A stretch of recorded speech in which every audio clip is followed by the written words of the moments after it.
everyone, this is me Pratyush and this is your beautiful channel IQ Classes।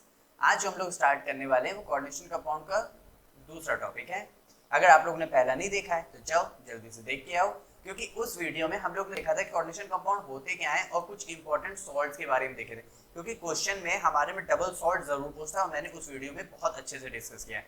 अब हम लोग discuss करने वाले हैं कोऑर्डिनेशन कंपाउंड। देखो, मैं आप लोगों को थ्योरी बता देता हूँ, मैं आप लोगों को फॉर्मूले बता देता हूँ, कुछ एग्जांपल्स बता देता हूँ, तो उससे आप लोगों को समझ तो आ जाता है, आप लोग समझ भी जाते हो, हाँ नॉलेज भी आ जाती है, लेकिन आप लोग को फील नहीं आता, मतलब उतनी खुशी नहीं होती कि हाँ हमें अच्छे से आ रहा है, क्योंकि वो इसलिए नहीं आ रहा है क्योंकि आप घर पे उसकी प्रैक्टिस नहीं करते हो। अगर आप उसको अच्छे से लगाओगे या उसको एक दो बार लिख के देखोगे तो आप लोग को बहुत अच्छे से रिवाइज होगा, इनफैक्ट फील भी आएगा कि हाँ अब आप लोग को आ गया है, अब आप लोग आगे ड्राइव कर सकते हो। समझ आ रहा है ना? तो उसको एक बार खुद से भी अप्लाई करो, और 10 जगह से पढ़ने से अच्छा है एक जगह ही 10 बार पढ़ो ना, तो बहुत अच्छी क्लियरिटी आती है। बाकी तो जैसी जिसकी सोच। कोऑर्डिनेशन कंपाउंड की बात करते हैं। देखो, कोऑर्डिनेशन कंपाउंड में हमारा एक पहला टॉपिक है, वो है सेंट्रल मेटल एटम। क्या है? Central metal atom. चलो जल्दी से अब सेंट्रल मेटल एटम के बारे में देख लेते हैं। यहाँ पे कह रहा है, देखो सेंट्रल मेटल एटम, पहली बात होता क्या है, जैसे ये हमारा एलिमेंट है, ये इसको हम लोग बोलते हैं सेंट्रल मेटल एटम। इसको क्या बोलते हैं? Central metal atom. कैसे? जैसे ही मैं यहाँ पे एंटर करूंगा, जैसे ही मैं इधर से एंटर करूंगा, मुझे सबसे पहले मिलेगा एक आयनाइज, मतलब एक आयनाइजेशन स्फीयर। मतलब जैसे मैंने ये लिखा हुआ है के, यहाँ पे लिखा हुआ है मैंने Ag, यहाँ पे लिखा हुआ है Cn, यहाँ पे हो ट्वाइस, यहाँ पे 2। ठीक है? तो जैसे ही मैं इधर एंटर करूंगा, सबसे पहले मुझे मिलेगा आयनाइजेशन स्फीयर। क्या मिलेगा? Ionization sphere. बाकी पूरा बचा हुआ कंपाउंड हमारा हो जाएगा, जैसे मेरे पास क्या बचा हुआ है Cn, मतलब Ag, Cn का होल ट्वाइस, और ये रहा ब्रैकेट क्लोज। ये हमारा बाकी पूरा का पूरा क्या हो जाएगा? ये हमारा पूरा हो जाएगा कोऑर्डिनेशन स्फीयर। क्या हो जाएगा? Coordination sphere. यानी इसको मैं क्या बोलूंगा? Coordination sphere. कोई भी डाउट आता है? नहीं। अब जैसे ही मैंने आयनाइजेशन स्फीयर को पार किया, मुझे एक मेटल मिला। अब ये मेटल हमेशा के लिए मेरे पास रहेगा डी ब्लॉक एलिमेंट। ये मेटल मेरे पास हमेशा के लिए क्या रहेगा? D block element. क्या रहेगा? डी ब्लॉक एलिमेंट, ये हमेशा रहेगा। ठीक है? बाकी बचा हुआ हमारे पास ये Cn जो अंदर है मेटल के जस्ट बाद, इसी से ही क्या कहते हैं, सारे मेटल्स क्या होंगे? अटैच्ड होंगे। इसी से ही सारे मेटल्स अटैच्ड होंगे। तो ये हमारा सेंटर में रहता है, इसलिए हम इसको सेंट्रल मेटल एटम फिलहाल हम लोग उसको बोल रहे हैं। क्लियर? ठीक है। अब यहाँ पे बात कर रहे हैं Ag की, मतलब ये Cn की बात कर रहे हैं। ये है हमारा लिगेंड, जिससे हमारे सारे मेटल्स क्या होंगे? अटैच्ड होंगे। जिससे हमारे सारे मेटल्स क्या होंगे? अटैच्ड होंगे। क्लियर? अब हमें ये बनाने की जरूरत क्या पड़ी? अभी हमारे पास था क्यों? क्योंकि इसलिए the metal or ion to which a certain atom or ligand, मतलब or groups of atoms called ligands. मतलब मेरे पास एक मेटल है, मतलब आयन है, जो कि बहुत सारे एटम से क्या है, या फिर बहुत सारे ग्रुप से क्या हुआ है, मतलब घेरा हुआ है। ठीक? उसको मैं क्या कह रहा हूँ? लिगेंड कह रहा हूँ। तो permanently attached in a coordination compound is known as central metal atom. ठीक है, आगे देखते हैं। Any metal atom or ion which can accept electron by ligands can act as a central metal atom। अब वो सेंट्रल मेटल एटम एक्ट क्यों कर रहा है? क्योंकि वो इसलिए, भाई मेटल क्या है, मेटल के पास मान लेते हैं Ag प्लस है, इसके पास क्या, इलेक्ट्रॉन की कमी है। अगर इलेक्ट्रॉन की कमी है तो इसको क्या चाहिए? इलेक्ट्रॉन चाहिए। इलेक्ट्रॉन देगा कौन? तो वो देगा हमारा लिगेंड। वो कौन देगा? लिगेंड देगा। तो ये तो Ag प्लस क्या हुआ? Electron acceptor. Ag प्लस क्या हो गया हमारा? Electron acceptor. अब इलेक्ट्रॉन एक्सेप्ट कर रहा है तो डोनेट कौन कर रहा है? हमारा डोनेट कर रहा है Cn माइनस। डोनेट कौन कर रहा है? Cn माइनस डोनेट कर रहा है। एक्सेप्ट कौन कर रहा है? Ag प्लस एक्सेप्ट कर रहा है। कोई भी डाउट यार? नहीं। अब आगे देखते हैं लिगेंड। अब बात करते हैं लिगेंड भी, इतनी देर से मैं वर्ड यूज कर रहा हूं, लेकिन लिगेंड होता क्या है? Ligand attach to the central metal atom or ion through coordinate bond. अच्छा, अब यहाँ पे कोऑर्डिनेट बॉन्ड क्यों बन रहा है? भाई जिसके पास लोन पेयर होगा वही तो कोऑर्डिनेट बॉन्ड शो करेगा। जैसे एग्जांपल्स हम लोग देखते हैं, जैसे हमारा होता है NH3। ठीक? इसके पास 2 लोन पेयर्स होते हैं। अब कैसे होते हैं दिखा दें? चलो दिखा देते हैं। जैसे मेरे पास है नाइट्रोजन। नाइट्रोजन की कितनी वैलेंसी होती है? नाइट्रोजन का एटॉमिक नंबर होता है 7। इसको लिखते कैसे हैं? 2,5। तो इसके आउटर मोस्ट शेल में कितने इलेक्ट्रॉन्स है? 5। 1 2 3 4 5। अब कितने हाइड्रोजन है 3, तो एक हाइड्रोजन, कितने हाइड्रोजन है 1, तो एक हाइड्रोजन, कितने हाइड्रोजन 1, तो इसके साथ ये कंबाइन कर लेगा, इसके साथ ये कंबाइन कर लेगा, इसके साथ ये कंबाइन कर लेगा। अब इसके पास लोन पेयर बच रहा है ना, तो इसका मतलब ये लोन पेयर देगा। अब किसको देगा? मेटल एटम को। अब किस तरह देगा? वो एज अ कोऑर्डिनेट बॉन्ड देगा। वो कैसे देगा? एज अ कोऑर्डिनेट बॉन्ड देगा।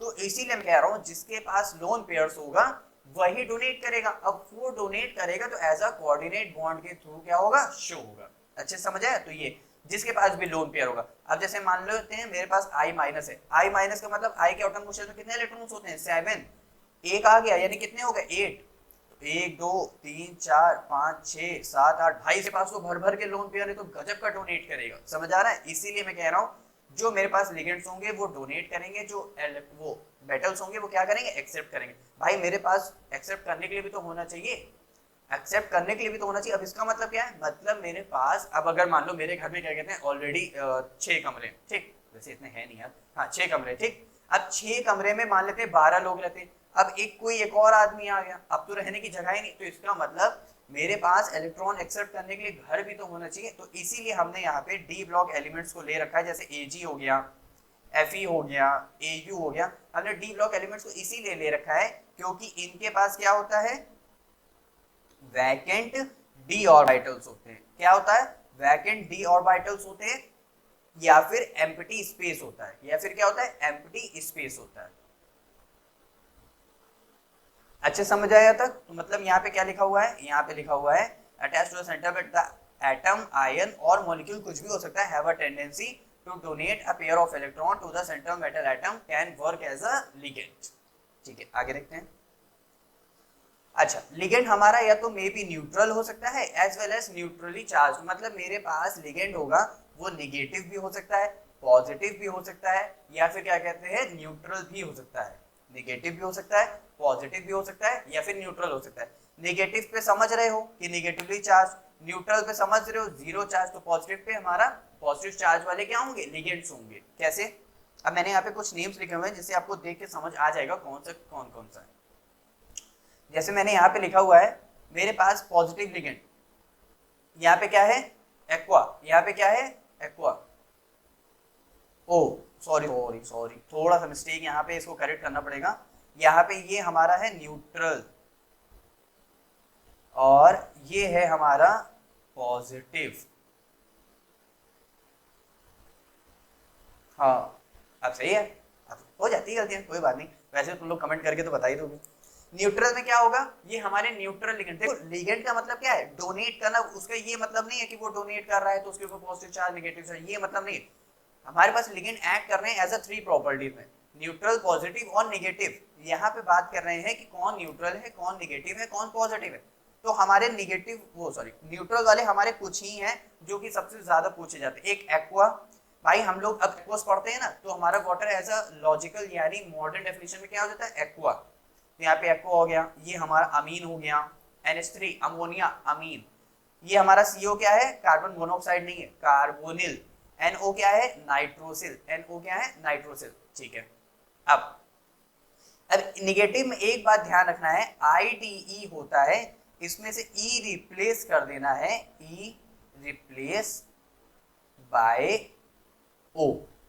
E किससे रिप्लेस कर देना है? O से रिप्लेस कर देना है। F माइनस क्या होता है? फ्लोराइड। देखो सिंगल F होता है फ्लोरीन, F माइनस होगा फ्लोराइड। E रिप्लेस करो O से, फ्लोराइडो, फ्लोराइडो, क्लोराइड, क्लोराइडो, सल्फाइड, सल्फाइडो, जैसे यहाँ पे लिखा हुआ है। Iodide, iodido, bromide, bromido. अब यहाँ पे NH2, यहाँ पे होता है अमाइड। जब हम लोग ऑर्गेनिक पढ़ेंगे क्लास 12 में तो NH2 होता है अमाइड, तो यहाँ पे NH2 माइनस हो गया amido. Cn minus cyanide, cyanido. OH minus hydroxide, hydroxido. CH3 COO minus acetate, acetato. अब सर आप तो बोल तो कुछ रहे हैं, यहाँ लिखा तो कुछ हुआ है। भाई ऐसा शॉर्ट फॉर्म भी तो चलता है ना, जैसे ये वाला शॉर्ट फॉर्म चलता नहीं है, तो वैसे ही यहाँ पे फ्लोरो, क्लोरो, ब्रोमो, आइडो, अमीडो, साइनाइडो, या फिर साइनो, सियानो, हाइड्रोक्सो, एसीटेटो। तो ये सब हमारे क्या है, कॉमन नेम। आप लोग जो भी नेम आप लोग को अच्छा लगे आप लोग उस नेम से ध्यान रख सकते हैं। आगे देखते हैं। अच्छा, हमारे पास जो बच्चों पॉजिटिव लिगेंड्स होते हैं वो हमारे पास कुछ ही होते हैं। हमारे पास जो पॉजिटिव लिगेंड्स होते हैं वो हमारे पास कुछ ही होते हैं।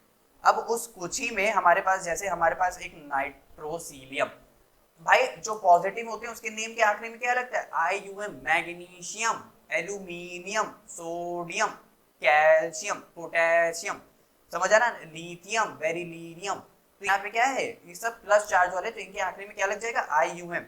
तो NO क्या होता है, नाइट्रोसिल, NO प्लस क्या हो जाएगा, नाइट्रोसीलियम। अब हाइड्रोजीन क्या होता है, NH2, ये होता है हाइड्रोजीन। एक और H प्लस आ गया, हाइड्रोजीनियम, एक और H प्लस आ गया, हाइड्रोजीनियम। अब NO2 क्या होता है, नाइट्रो। अब यहाँ पे क्या हो गया, प्लस आ गया, तो नाइट्रोनियम क्या हो जाएगा, नाइट्रोनियम। कोई भी डाउट यहाँ तक? तो हम लोग बहुत अच्छे से, हम लोग ने लिगेंड्स को भी देखा, हम लोग ने उसके क्या कहते हैं कोऑर्डिनेशन स्फीयर को भी देखा, सेंट्रल मेटल एटम को भी देखा। आगे देखते हैं। अच्छा, लिगेंड अब एक और तरीके से क्लासिफाइड होते हैं, वो हमारे पास होते हैं डोनर एटम्स में। भाई किसमें एटम्स में होंगे, डोनर एटम। जिसके पास एक लोन पेयर है वो मोनोडेंटेट, जिसके पास एक से ज्यादा है वो हमारा बाइडेंटेट। समझ लो, एक है मोनोडेंटेट, दो है बाइडेंटेट। समझ आ रहा है ना? हाँ तो रहा है सर। आगे बढ़ते हैं। अब यहाँ पे बात करते हैं, only one donor atom can form only one coordinate bond. भाई एक ही डोनेट कर रहा है, एक कोऑर्डिनेट बॉन्ड। आयोडाइड I- बहुत सारे थे तो ये बहुत सारे हो जाएंगे। समझ आ रहे हैं ना? हाँ, लेकिन डोनेट तो एक ही करेगा ना। हाँ, अब यहाँ पे अब एक बात ध्यान से समझना, ये नहीं कि जिसके पास जितने लोन पेयर्स हैं वो सब डोनेट कर रहा है, नहीं। मतलब डोनर एटम का मतलब है उसके पास एक ही ऐसा एक एलिमेंट होना चाहिए जो डोनेट कर रहा है, तो वो मोनोडेंटेट होगा। जैसे मान लो मेरे पास है ये ऑक्सीलैटो, मेरे पास ये क्या है, ऑक्सीलैटो। इसका स्ट्रक्चर कैसे बनता है, इसका स्ट्रक्चर बनता है C2O4 2-। इसका स्ट्रक्चर कैसे बनता है, C2O4 2- में इसका स्ट्रक्चर बनता है। तो इसके पास अब कितने डोनर एटम्स है, एक यहाँ पे और एक यहाँ पे, दो ऑक्सीजन, तो ये हो गया बाइडेंटेट। समझ आया? तो हमारे मोनोडेंटेट अभी हमने जितने देखे, जैसे हम लोग एग्जांपल ऊपर हम लोग ले लेते हैं, जैसे हमारा Cl-, S2-, I-, Br-, NH2-, OH-, तो ये सब क्या है हमारे मोनोडेंटेट। लेकिन Cl- नहीं होगा भाई साहब, क्योंकि कार्बन भी है और नाइट्रोजन भी है। हाँ, तो इसीलिए मैंने यहाँ पे क्या किया, मोनोडेंटेट वाले नहीं लिखे, क्योंकि वो देख के समझ आता है। और हम लोग बाइडेंटेट को कर लेते हैं। जैसे हमारा ग्लाइसिनो, इसका शॉर्ट नेम होता है GLY। ये हम लोग ने बायोमोलिक्यूल्स में भी देखा है, अगर आप लोग ने नहीं देखा तो मेरी पिछली वीडियोस में देख सकते हैं। तो ये क्या है, एक ये डोनर एटम है, एक ये डोनर एटम है। तो क्या कर सकते हैं, डोनेट। देखो जिसके पास नेगेटिव चार्ज मतलब लोन पेयर है एक्स्ट्रा, जिसके पास लोन पेयर शो हो रहे हैं वो तो दिख ही रहा है। तो ये सब क्या है, एज अ डोनर एटम है। तो ये नाइट्रोजन और ऑक्सीजन क्या कर रहे हैं, डोनेट कर रहे हैं। समझ आया अच्छे से? मोनोडेंटेट और बाइडेंट में दो डोनर एटम होने चाहिए। मैं फिर कह रहा हूँ, यदि एक ही के पास बहुत सारे लोन पेयर है तो वो मोनोडेंटेट ही कहलाएगा। जो हमारा बाइडेंटेट है उसके पास दो डोनर एटम होने ही चाहिए। अब देखते हैं, अब हम लोग देखने जा रहे हैं कोऑर्डिनेशन नंबर। किसके ऊपर देखने जा रहे हैं, कोऑर्डिनेशन नंबर के ऊपर। अच्छा देखो, कोऑर्डिनेशन नंबर जितने लिगेंड्स उतने कोऑर्डिनेशन नंबर। जैसे मान लेते हैं मेरे पास यहाँ पे 6 लिगेंड है, 6 कोऑर्डिनेशन नंबर। 4 लिगेंड है, बाहर के हमें एक कैटायन और एक एनायन, ये रहा हमारा कैटायन और ये रहा हमारा एनायन। इनसे मतलब नहीं रखना है, इनसे मतलब नहीं रखना है। अभी हम सिर्फ जो हमारा कोऑर्डिनेशन स्फीयर है ना उसके अंदर ही हम लोग देखेंगे कि कितने हमारे पास लिगेंड है। यहाँ पे कितने हैं, 4, यहाँ पे कितने हैं, 6। बस जितने कोऑर्डिनेशन स्फीयर के अंदर हैं उतने हमारे लिगेंड। जैसे मान लो मैं यहाँ पे लिख देता PtCl4 और यहाँ पे Br, और मैं इसको ले लेता कोऑर्डिनेशन स्फीयर के अंदर। इसका मतलब यहाँ पे जो Cn है वो कितने हो जाते, एक Br भी अटैच होता, 4Cl अटैच होते। किससे, प्लैटिनम से। प्लैटिनम क्या हमारा डी ब्लॉक एलिमेंट है, जो कि क्या है, सेंट्रल मेटल एटम है। तो ये कितने हो जाएंगे, 5 हो जाएंगे कोऑर्डिनेशन नंबर। अच्छे समझे? मैं आप लोग को अभी ऑक्सीडेशन नंबर इसलिए नहीं समझाऊं क्योंकि जब मैं IUPAC समझाऊंगा तब मैं उसको दोबारा समझाऊंगा, तो आप लोग को दो जगह से अच्छे से देखने से अच्छा मैं आप लोग को एक ही जगह और अच्छे से समझा दूंगा। बेसिकली कुछ नहीं होता है, एक पल के लिए जैसे बता देते हैं ऑक्सीडेशन नंबर। यहाँ पे कितने कैटायन है, 4। पोटेशियम के ऊपर कितना चार्ज होता है, +1, तो +1 × में 4 प्लस Fe को मान लेते हैं X क्योंकि उसी का निकालना है। Cn कितने हैं माइनस, मतलब Cn कितने हैं 6, लेकिन उसके ऊपर चार्ज कितना होता है माइनस का 1, तो इक्वल टू के मैं उधर ले लेता हूँ। अरे चलो मैं समझाने के लिए दिखा देता हूँ। यहाँ पे हो जाएगा -1 इंटू 6 इज इक्वल टू 0, और यहाँ पे क्या है x प्लस, ठीक, तो यहाँ पे हो जाएगा 4, यहाँ पे हो जाएगा प्लस, यहाँ पे इक्वल टू में उधर 6 ले लेता हूँ, तो 6, तो x इज इक्वल टू +2, यानी यहाँ पे इसकी वैलेंसी कितनी है Fe की +2। तो ऐसे हम लोग निकालेंगे क्या कोऑर्डिनेट, वो ऑक्सीडेशन नंबर, क्या निकालेंगे ऑक्सीडेशन। जब हम लोग आईयूपीएसी करेंगे तो हम लोग इसको और अच्छे से करेंगे, ठीक है। तो यहाँ तक हम लोग ने लिगेंड को भी देखा, लिगेंड के टाइप्स को भी देखे, क्योंकि लिगेंड देखना बहुत जरूरी है, क्योंकि जब आईयूपीएसी करेंगे तो सबसे पहले लिगेंड की नेमिंग होगी, मैं फिर कह रहा हूँ, और यहाँ पे क्या हो जाएगा, फिर होगा हमारा सेंट्रल मेटल एटम, फिर हमारे पास क्या आएगा ऑक्सीडेशन नंबर, क्या आएगा ऑक्सीडेशन नंबर, यानी LCO। LCO हम लोग कहाँ रहते हैं, लखनऊ में, लखनऊ का कोड क्या है LKO, और ये क्या है LCO, हमें याद हो गया, पहले लिगेंड की नेमिंग, फिर हमारा सेंट्रल मेटल एटम की नेमिंग, फिर हमारी ऑक्सीडेशन स्टेट की नेमिंग, क्लियर। तो हम लोग ऐसे नेमिंग भी करेंगे, अभी नेक्स्ट वीडियो में देखेंगे, चिंता करने की बात नहीं है। यहाँ तक समझ आया ना। अब हम लोग देखने हैं क्या आईयूपीएसी नेमिंग नेक्स्ट वीडियो में, मिलते हैं फिर नेक्स्ट वीडियो में नेक्स्ट टॉपिक के साथ। Bye bye.